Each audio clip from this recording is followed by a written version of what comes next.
ये लीजिए बहन जी, आपका 2 किलो अचार। शुक्रिया बहन, ये लो तुम्हारे पैसे। तभी बाहर बादलों की तेज गड़गड़ाहट होने लगती है। अरे बाप रे, मौसम खराब हो गया।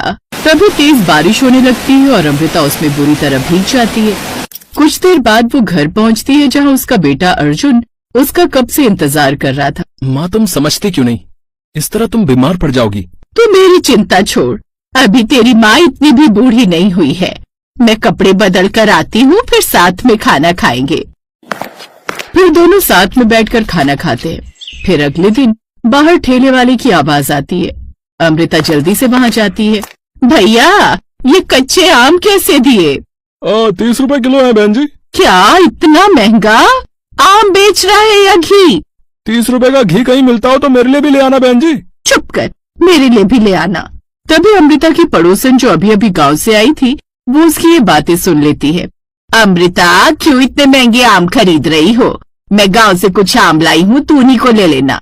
मेरी भाभी ने जबरदस्ती बांध दिए थे। अब तू तो जानती है मुझे आम का अचार डालना नहीं आता, और तू तो बहुत ही बढ़िया बनाती है, तो उसी का बनाकर मुझे भी दे देना। अच्छा ठीक है। आम लेकर वो अंदर आ जाती है। अंदर घर की खिड़की से अर्जुन ये सब देख रहा था। माँ, तुम नहीं सुधरोगी ना? अब तो मैं कमाने लगाऊं, फिर भी तुम। अरे बेटा, जिस काम में खुशी मिले वो करते रहना चाहिए। अच्छा सुन, कल शर्मा जी आए थे, एक लड़की बताई है उन्होंने, उनके भाई की बेटी है। सुना है बड़ी गुणी है, आम के अचार से लेकर अचार के पराठे तक सब बनाना जानती है। अब ये बुढ़िया मरने से पहले अपने पोते पोती का मुंह देखना चाहती है। तू जल्दी से ब्याह कर ले बेटा, ताकि मुझे भी थोड़ा आराम मिले। और फिर कुछ दिन बाद ही अर्जुन और अंकिता की धूमधाम से शादी हो गई। अर्जुन की शादी अमृता के जीवन में भी खुशियां ले आई, क्योंकि अब उसका परिवार पूरा जो हो गया था। फिर शादी के ठीक 2 दिन बाद। क्या कर रही हो अंकिता? आलू के पराठे बना रही हो माँ जी। लगता है बड़े लाड प्यार से पाला है तुम्हारी माँ ने तुम्हें। सच बताओ, तुम्हें रसोई में ज्यादा काम नहीं करने दिया ना उन्होंने? आपको कैसे पता? ऐसे कि आलू के पराठे तो बनाने बैठी हो, पर आलू कहाँ है? ओह शिट, वो तो मैं भूल ही गई। अब माँ जी बस अभी काट कर लाती हूँ। काट कर नहीं, उबाल कर मेरी बहू रानी। वैसे मुझे पक्का यकीन है कि तुम बिना आलू के भी अच्छे आलू के पराठे बना लोगी। रसोई में तुम्हारा हाथ बहुत मजबूत दिखाई देता है। है ना? अर्जुन भी यही कहते हैं। वो समझ गई थी कि अर्जुन जिस बहू के दम पर उसे आराम करने को कह रहा था, असल में उसे अभी बहुत कुछ सिखाना बाकी था। फिर अगले ही दिन से अंकिता एक अच्छी बहू की तरह अपनी सास से खाना बनाना सीखने लगी। और कुछ दिनों के बाद, सुनिए, ये अचार चखिए न जरा। हाँ हाँ, दिखाओ। माँ, आपके हाथों के अचार का जवाब नहीं है। माँ जी ने नहीं, मैंने बनाया है इस बार। क्या तुम सच कह रही हो? हाँ अर्जुन, अब मैंने तेरी पत्नी को भी अचार बनाना सिखा दिया है ना स्वाद बढ़िया? अब हम दोनों मिलकर अचार बनाए करेंगी। माँ बस करो, मैं इतना अचार नहीं खा सकता। ऐसे कैसे नहीं खा सकते? अभी तो मुझे बहुत सारा अचार डालना है, एकदम परफेक्ट बनाना है। हाँ, ये परफेक्ट ही बनाया तुमने, लेकिन अब और अचार डालने की जरूरत नहीं है, सच में। नहीं नहीं नहीं, मुझे लगता है इसमें अभी कुछ कसर बाकी है, तो मैं कल फिर से डालूंगी अचार, और अगर कल भी ठीक नहीं बना तो परसों फिर से। अंकिता का ये प्रण सुनकर अर्जुन ने अपना माथा पीट लिया। ऐसे ही वक्त बीतता गया, पर वक्त बीतने के साथ अंकिता की अचार बनाने की इच्छा और मजबूत होती चली गई। वो रोज अच्छा अचार बनाने की कोशिश करती, और फिर एक दिन उसने अचार बनाने में महारत हासिल कर ही ली। फिर एक दिन, माँ जी, मुझे राई कूटनी, और देखो ना ये अभी तक नहीं आए। काफी देर हो गई है, अब तक तो उसे आ जाना चाहिए था, चिंता की बात है। अमृता का इतना कहना था कि तभी उनका पड़ोसी और अर्जुन का दोस्त राहुल भागा भागा अमृता के पास आया। चाची जल्दी चलो, अर्जुन का एक्सीडेंट हो गया है, पुलिस उसे अस्पताल लेकर गई है। राहुल की बात सुनते ही अमृता और अंकिता के होश उड़ गए। दोनों फौरन अस्पताल पहुंचे और फिर, डॉक्टर, मैं अर्जुन की पत्नी हूँ, क्या हुआ उन्हें, कैसे वो अब? मुझे लगता है शायद किसी बड़ी गाड़ी ने हिट किया है।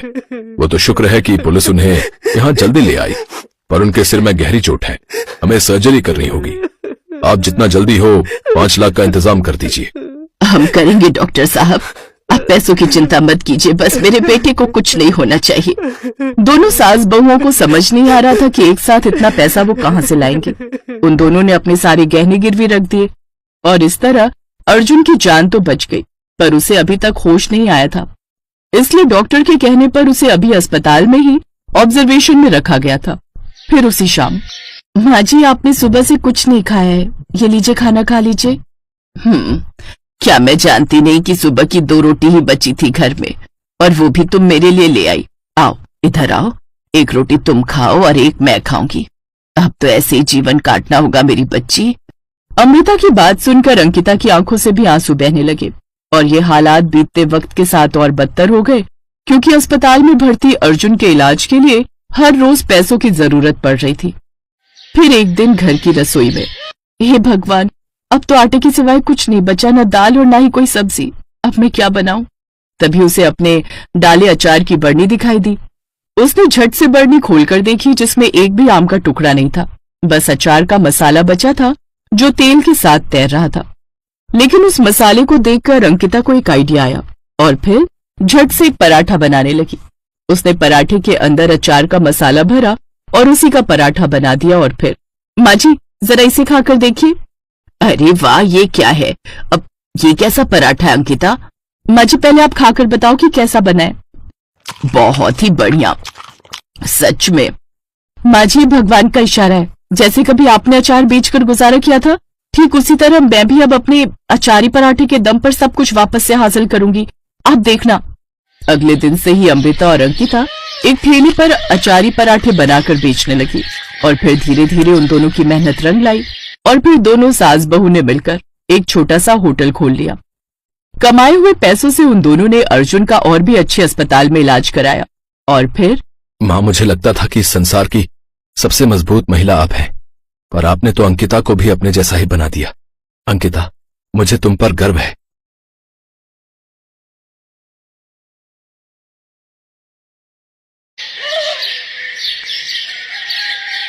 गरीब गुंजन सुबह जल्दी उठकर काफी सारे आलू के पराठे बना लेती है और उन्हें अपनी साइकिल पर रखकर बेचने निकल पड़ती है। आलू के पराठे, गर्मा गर्म करारी करारी चटपटे आलू के पराठे, मक्खन मारकर ले लो ले लो ले लो।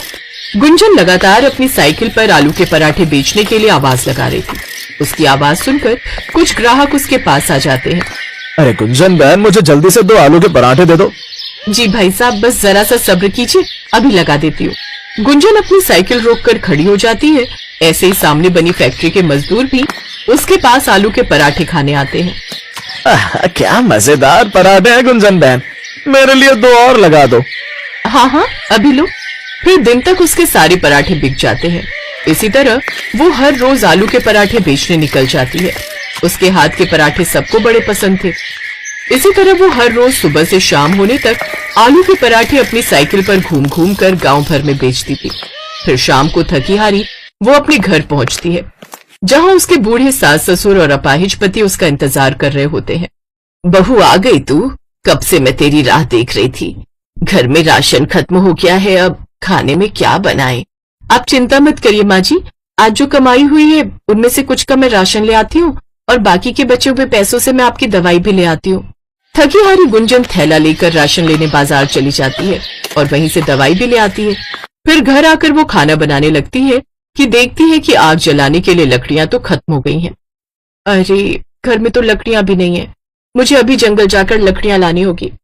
गुंजन लकड़ियां लेने चली जाती है। कुछ देर बाद घर लौटकर वो सबके लिए खाना बनाती है, फिर सबको खाना परोस कर बर्तन धो देती है। इन्हीं सब में उसे रात का 1 बज जाता है। फिर 4 घंटे की नींद लेकर वो सुबह फिर जल्दी उठकर घर का सारा काम निपटाकर चूल्हे पर आलू के पराठे बनाकर तैयार कर लेती है।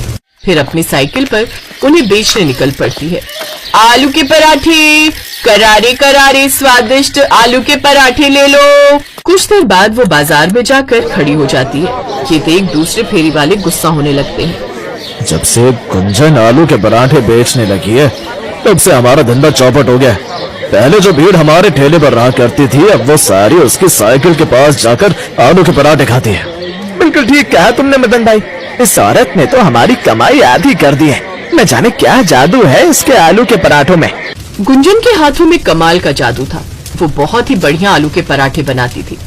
गुंजन का पति विजय दूसरे गांव में एक फैक्ट्री में काम करता था। उस गांव से आते जाते उसकी मुलाकात गुंजन से हुई। फिर दोनों में प्यार हुआ और दोनों ने शादी कर ली। शादी कर गुंजन माधोपुर गांव अपने ससुराल आ गई। उसके गांव में उसके बूढ़े सास ससुर थे। सब कुछ अच्छा चल रहा था। गुंजन और विजय भी एक दूसरे के साथ बहुत खुश थे। लेकिन एक रोज जब विजय दूसरे गांव से साइकिल से घर लौट रहा था, तभी उसकी टक्कर एक बस से हो गई, जिसमें विजय अपाहिज हो गया। तब से घर खर्च चलाने के लिए गरीब बहू गुंजन आलू के पराठे विजय की पुरानी साइकिल पर बेचने लगी। लेकिन गांव के कुछ फेरी वाले अब उससे जलने लगे और उन्होंने अब उसको सबक सिखाने की ठानी। एक रात राजू, अच्छा मौका है, अभी वो सब सो रहे होंगे। बता दे उस साइकिल वाले को हम लोगों से पंगा लेने का क्या अंजाम होता है। तोड़ दे उसका ये साइकिल ढाबा। अभी लो हुजूर। राजू और मदन मिलकर उस गरीब बहू का साइकिल ढाबा तोड़ देते हैं। अगली सुबह जब गुंजन बाहर आई तो अपनी साइकिल का ये हाल देखकर हैरान रह गई। हे राम, ये क्या हो गया? किसने किया ये सब? आखिर किसने ये मेरा साइकिल ढाबा तोड़ दिया? अब मैं क्या करूंगी? अपने आलू के पराठे कहाँ बेचूंगी? अब इतने पराठे बनाए, आज बेचने नहीं गई तो बहुत नुकसान होगा। कीड़े पड़े उसे जिसने हमारी साइकिल का ये हाल किया है। बहू तू घबरा मत, अपने पास वो टोकरी है ना, तू उसी में ले जाकर अपने आलू के पराठे बेचने जा। अपनी सास की बात गुंजन को सही लगती है और वो टोकरी में आलू के पराठे और माखन सर पर रखकर बेचने निकल पड़ती है। लेकिन जहां वो पहले कुछ ही मिनटों में पहुंच जाती थी, अब उसे वहां पहुंचने में काफी वक्त लगता था। साथ ही पैदल घूम घूम कर वो थक भी जाती थी। फिर शाम को थकी हारी वो घर पहुंचती है। क्या हुआ गुंजन, तुम्हारा चेहरा क्यों उतरा हुआ है? आज साइकिल न होने के कारण मैं ज्यादा जगह पराठे बेचने नहीं जा पाई, जिससे आज ज्यादा बिक्री भी नहीं हुई और पराठे भी काफी बच गए। ये सब मेरे कारण ही हो रहा है ना। काश ना मैं अपाहिज होता और ना तुम्हें इतने दुख देखने पड़ते। क्या सोचकर तुम्हें ब्याह कर लाया था कि तुम अनाथ हो, जो प्यार खुशियां तुम्हें मायके में नहीं मिल पाई वो मैं तुम्हें दूंगा। लेकिन यहाँ आकर तो तुम्हारी हालत कैसी हो गई है। अब परेशान मत होइए जी, मैं आपके साथ खुश हूँ और भगवान ने एक रास्ता बंद किया है तो वो दूसरा भी जरूर खोलेगा। और बहू, जो पराठे बच गए हैं ना, उन्हीं को गर्म कर दे, आज हम वही खा लेंगे। वो सब वही सुबह के बने हुए आलू के पराठे खाते हैं और सो जाते हैं। फिर अगले दिन वो फिर से आलू के पराठे बनाकर टोकरी में रखकर बेचने निकल जाती है। आलू के पराठे ले लो, आलू के पराठे। लेकिन उस रोज भी उसकी ज्यादा बिक्री नहीं हो पाती और वो उदास होकर एक पेड़ के नीचे बैठ जाती है। हे भगवान, ऐसा ही चलता रहा तो मैं कैसे अपना घर चला पाऊंगी? घर का राशन, सबकी दवाइयां, सब कैसे होगा? शाम को गुंजन फिर मायूस सा चेहरा लेकर घर आ जाती है। उसके परिवार वाले उसकी हालत देख समझ जाते हैं कि उसकी आज भी कुछ खास बिक्री नहीं हुई। वो सब भी मायूस हो जाते हैं। तभी उसके पास उसकी सहेली और पड़ोसन रजनी आती है। अरे गुंजन बहन, तुम आ गई? मैं कब से तुम्हारी राह देख रही थी। कहो, क्या बात है रजनी? तुम्हें पता है अपने गांव में ना एक बहुत बड़ी प्रतियोगिता होने वाली है खाने को लेकर। जो भी सबसे अच्छा खाना बनाकर जजेस को इम्प्रेस करेगा उसे पूरे 10 लाख का इनाम मिलेगा। क्या? 10 लाख? हाँ सोच गुंजन, अगर तुम ये प्रतियोगिता जीत गई तो तुम्हें पूरे 10 लाख का इनाम मिल जाएगा। वैसे भी तुम पराठे बनाने में तो माहिर हो। जैसा स्वाद तुम्हारे हाथ के पराठों में है ना, ऐसा कहीं नहीं। और भाग लेने में क्या जाता है, कौन सा इसके पैसे लग रहे हैं। बस फिर क्या था, गुंजन रजनी के साथ वहां गई और उसने प्रतियोगिता में अपना नाम लिखवा लिया। 3 दिन बाद प्रतियोगिता का दिन भी आ जाता है, जहां और भी कई अच्छे घरों की औरतों ने पार्टिसिपेट किया होता है। उन औरतों को देख वो घबरा जाती है। हे भगवान, इन सबको तो मुझसे अच्छा खाना बनाना आता होगा। हे प्रभु, मेरी रक्षा करना। प्रभु का नाम लेकर गुंजन खाना बनाने लग जाती है। वो आलू के मजेदार पराठे बनाकर तैयार कर लेती है। कुछ ही देर में पूरे हॉल में आलू के पराठों की महक फैल जाती है। फिर जजेस अपना फैसला सुनाते हैं। यहाँ पर कई बड़े बड़े घरों की महिलाएं भी शामिल हैं जिन्होंने कई महंगी महंगी और नई डिशें बनाई हैं, लेकिन जो स्वाद तुम्हारे हाथों के आलू के पराठों में है वो कहीं भी नहीं। इसीलिए इस प्रतियोगिता को तुम जीत गई हो, साथ में 10 लाख का इनाम भी। ये सुनकर गुंजन बहुत खुश होती है। अब वो उन पैसों से एक पक्का घर बनवाती है, साथ ही गांव के बाजार में अपना एक ढाबा खोल लेती है और उसमें आलू के पराठे बनाकर बेचने लगती है, जिससे उसकी खूब कमाई होती है और अब वो अमीर हो जाती है। अब गुंजन की गरीबी दूर हो जाती है और वो खुशी खुशी अपना ढाबा चलाती है।